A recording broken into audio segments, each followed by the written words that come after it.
على رسوله الكريم أما بعد.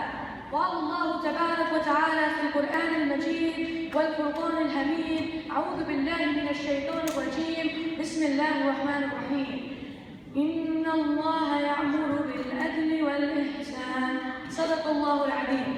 Honorable judges, respected elders, my esteemed brothers and sisters, I greet you with the holy Islamic greeting: Assalamu alaikum wa rahmatullahi wa barakatuh.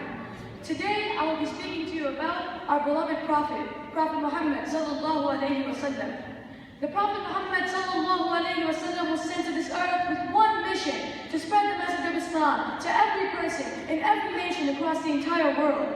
He wanted to do justice to a cold and dark society where only the rich could succeed and the poor and underprivileged were cast aside and thrown away. He truly was the most remarkable man to ever step foot on this earth, and his teachings have inspired millions and millions of people to go towards the path of Allah subhanahu wa ta'ala. He modeled every single virtue of Islam and showed us how to live our lives the correct way and to have tawheed.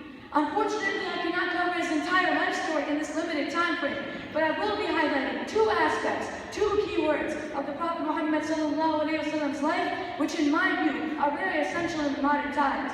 These two aspects are justice and equality.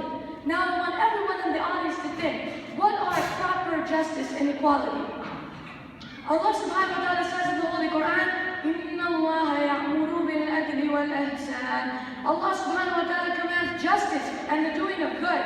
The Prophet Muhammad sallallahu alayhi wa sallam reflects on this concept of justice in his last khutbah when he says, all mankind is from Adam and Eve. An Arab has no superiority over a non-Arab, and a non-Arab has no superiority over an Arab. Also, a white has no superiority over a black, and a black has no superiority over a white, except for how much piety they have.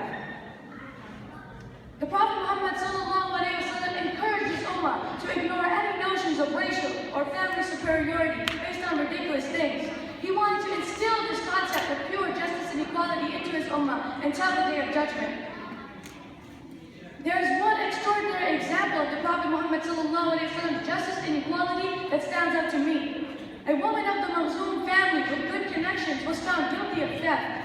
For the reputation of the Quraysh, some prominent people went to save her, but our Prophet Muhammad sallallahu alayhi wa sallam immediately denied, saying in a hadith narrated in Bukhari, many a community have ruined itself in the past, as they only punish the poor, and they ignored the offenses of the exalted.